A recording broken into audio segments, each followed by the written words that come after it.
નમસ્કાર ખેડૂત ભાઈઓ, આજે હું નેત્રંગ તાલુકાની અંદર આવ્યો છું અને હું આશા રાખું કે આ નેત્રંગ તાલુકા તમામ ખેડૂત ભાઈઓ મજામાં હશે. હવે આજે નેત્રંગ તાલુકાની અંદર એક ગામ આવ્યું છે જેનું નામ છે ચાસવડ. તો ચાસવડ તાલુકાની અંદર એક ફાર્મર છે, પશુપાલક મિત્ર, જેનું નામ છે ઓલરેડી મુકેશભાઈ આર પટેલ, બરાબર, જે ઘણા સમયથી પશુપાલક સાથે સંકળાયેલા છે. એમના તબેલાની અંદર અમે જોશો કે કેટલી બધી ગાયો આવેલી છે, જેની અંદર નાની વાછડીઓ છે, ગાયો છે અને દૂધ આપતી મિલ્કિંગ અને ડ્રાય તમામ પશુઓ અહીંયા એમના ત્યાં તબેલામાં છે.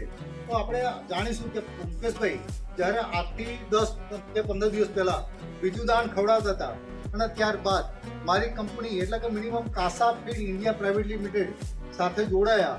તો કાસા ફીડ ઇન્ડિયા પ્રાઇવેટ લિમિટેડ સાથે જોડાયા, એમણે જે પશુઓને મારું કંપનીનું દાણ આપવાનું ચાલુ કર્યું.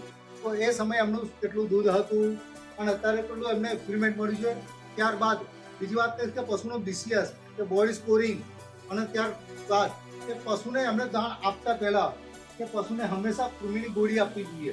કારણ કે કેમ, કોઈ પણ જગ્યાએ જાઓ છો, કોઈ પણ તબેલાની મુલાકાત લો છો, ઘણા ખરા પશુપાલક મિત્રો એવા છે કે કોઈ પણ જગ્યાએ પશુને કૃમિની ગોળી આપતા નથી. કારણ કે કેમ, આજનો સમય એવો છે કે પશુને દર 3 મહિને પશુને કૃમિની ગોળી આપવી જરૂરી છે. એટલા આપણે મુકેશભાઈ જોડે વાત કરીશું. તો મુકેશભાઈ, તમે ઓલરેડી અહીંયા આવો અને પશુપાલક મિત્રોને જણાવો કે તમે પશુને કૃમિની ગોળી આપી, ત્યારબાદ અમારું કાસા ફીડ ઇન્ડિયા પ્રાઇવેટ લિમિટેડનું કાસા 8000 તમે જે દાણ ચાલુ કર્યું, તો તમારો દૂધમાં શું ઇમ્પ્રુવમેન્ટ છે અને પશુઓની અંદર બોડી અંદર કેટલી શાઇનિંગ છે અને કેવી રીતે બોડી સ્કોર એનો વધ્યો છે. તો મુકેશભાઈ, આપસી પશુપાલક મિત્રોને શું જણાવશો?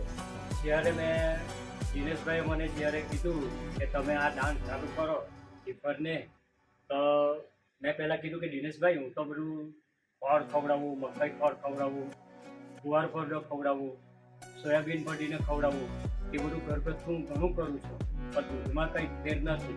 મારી ગાયો તો અડધી બાકડી છે, એ હમણાં ત્યાજી બી આવી છે. પણ પછી મને દિનેશભાઈએ ગરમીના ડોઝ પહેલાં આપવાના કીધા, તો મોટી ગાયોને મેં એક ટેબ્લેટ આપી તેલની અંદર.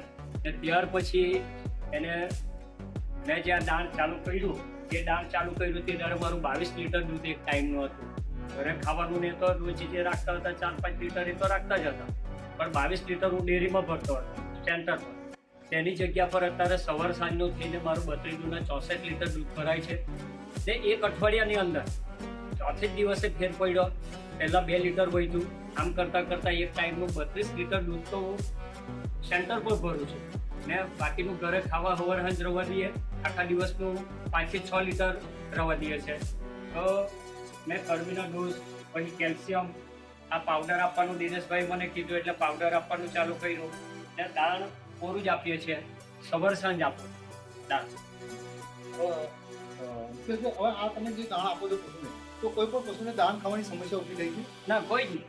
મને પહેલાં એ બી પણ પહેલાં હતું કે દિનેશભાઈ, તો મેં કીધું દિનેશભાઈ પહેલાં હું ટ્રાય કરજો, કારણ કે મારી ગાયો કદાચ ખાય નહીં ખાય, કારણ કે બીજું સ્મેલ આવે એટલે નહીં ખાય. પણ જે દિવસનો હું દાણ લાવ્યો ને બધી ગાયોને મેં મૂકવાનું ચાલુ કર્યું, કોઈ દિવસ દાણ બગાડ્યું નથી. ટોપલા એકદમ ચાટીને ખાય કે કેલ્શિયમ પણ છે તે ખાઈ જાય છે. પછી પાવડર, તો પાવડર બી તરત જ એની સ્મેલ જ ફ્લેવર જ એવી છે, મીઠાશ જ એવી છે કે એની સ્મેલને લીધે તરત જ એ ખાઈ જાય છે. ને દૂધમાં ને એમાં વાછડીઓને એને જે નાની વાછડીઓનો પ્રવાહી દવા જે કર્મીની ચાલુ કરવાની એ ચાલુ કરી આપી એને. ત્યાર પછી એની શાઇનિંગમાં ને એમાં ફેર છે, ગાયોને ફેર છે, ખોરાક ખાવામાં ફેર છે. તો ત્યારબાદ હવે વાત કરીશું આપણે હિફર પર. તો તમારી જે 5-7 વાછડીઓ છે, જેની પર આપણે તમે કાસાનું હિફર સ્ટાર્ટ કર્યું છે, તો તમે મિનિમમ 10 દિવસથી ચાલુ કર્યું? હા, અઠવાડિયું થઈ હિફર થઈ ગયું ને? અઠવાડિયું તો 1 વીકથી તમે પશુને હિફર આપી રહ્યા છો તમારી ગાયોને, વાછડીને, તો એની અંદર કોઈ ઇમ્પ્રુવમેન્ટ હોય? ઇમ્પ્રુવમેન્ટ એટલે એને ઘોડે એટલે તરત એમ કૂદવાનું એટમ સામે એમ ઘોડા જેવું એમ. ઘોડા જેવું. હા. ઘોડા જેવું, પણ એની અંદર જે વજનનો વધારો હોય, હા, વજન બોડીનો વધારો એનો ખોરાક તે ચાલુ થઈ ગયું ને એને આખું છે તેમ શરીર દેખાવાય ના અને તેને આખો ફેર પડ્યો. બરાબર. એક હવે અઠવાડિયામાં. પશુપાલક મિત્રો કે કાસાફીડ તો કાસાફીડ ઓલરેડી ISO સર્ટિફાઈડ છે. ઓલરેડી ISO સર્ટિફાઈડ કંપની છે કાસાફીડ, અને એ ઓલરેડી એ product by company for German technology. કારણ કે આ પ્રોડક્ટ જે વસ્તુ છે એ જર્મન ટેકનોલોજી, જર્મનના ડોક્ટર દ્વારા મેન્યુફેક્ચરિંગ કરવામાં આવે છે 25 લીટર. અને ત્યારબાદ આ જે કંપનીની અંદર કાસા 8000 જે પ્રોડક્ટ છે ઓલરેડી જે દિવસનું 25 લીટર દૂધ આપતા પશુઓ માટે છે. 25 લીટર એટલે સવારનું 12 લીટર હોય, 12.5 લીટર હોય, સાંજનું 12.5 લીટર હોય, દિવસનું 25 લીટર દૂધ આપતા પશુઓ માટે મારું આ કાસા 8000 પ્રોડક્ટ દરેક લોકો પશુપાલક મિત્રો યુઝ કરે છે. અને આ જે પ્રોડક્ટ છે પશુને ખાવાની અંદર કોઈ તકલીફ પડતી નથી અને સારી રીતે ઇન્ટેક કરે છે અને સારું એવું રિઝલ્ટ મળે છે.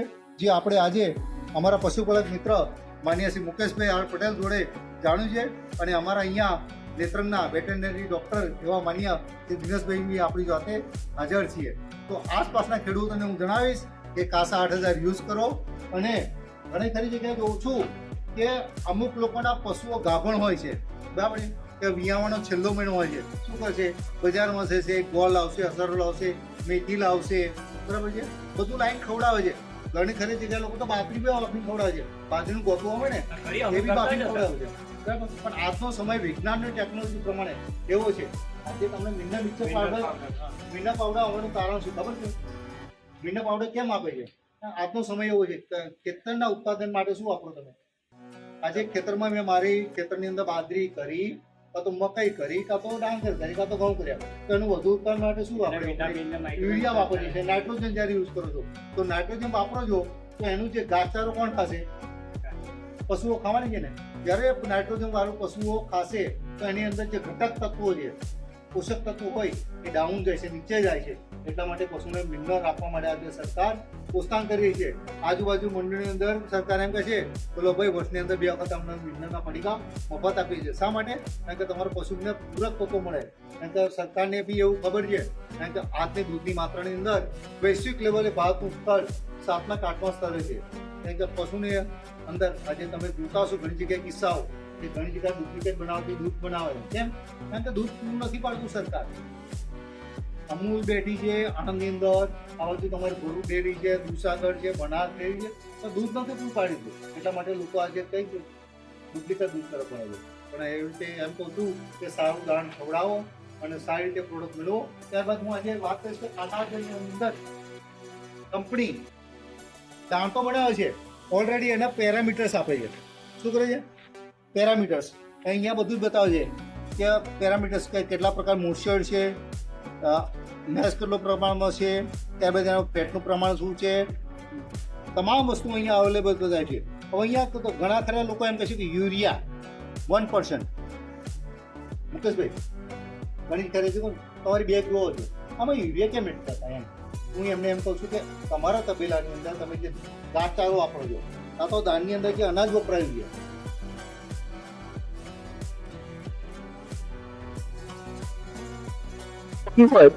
હવે એનું જે અનાજ આવેલું છે કાં તો ઘાસચારો તમારો જે આવેલો છે એમાં તો યુરિયા છંટકાવ કર્યો છે કે નહીં? હા, બરાબર છે. હવે જે યુરિયા છંટકાવ વાળું વસ્તુ અહીંયા આવ્યું તો એનું યુરિયાનું પ્રમાણ તો આવવાનું કે નહીં આવવાનું? આજે તમે પણ જે અનાજ કર્યા છો ઘરમાં યુરિયા વાળું જ છે માલિક, બરાબર. એટલે કંપની વાત કરીએ છીએ અને ત્યારબાદ કંપની લાસ્ટ પણ અલ્ફાટોક્સિન, લાસ્ટ કોન્સેપ્ટ છે અલ્ફાટોક્સિન. કેટલા